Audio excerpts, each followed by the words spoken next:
Welcome to the Learning Pines YouTube. We hope this video helps. You start by confirming what you actually have and what's using it.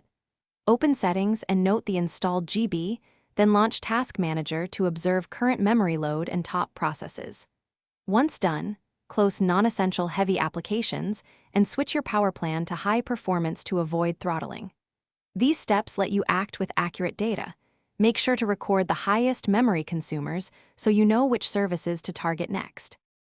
Now you'll reduce unnecessary memory use and tune virtual memory. Disable or set startup impact to low for apps you don't need at boot, so RAM is free from the start. Then set virtual memory manually.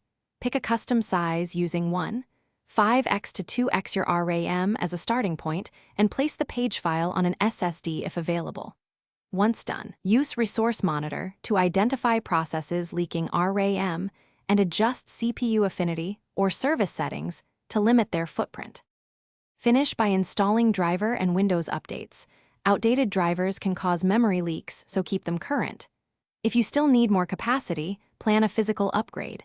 Match DDR type and populate dual-channel slots for best throughput. Once complete, verify with Task Manager and stress test typical workloads. If problems persist, boot into safe mode to isolate third-party software, and run SFC and WYSIWYG to repair system.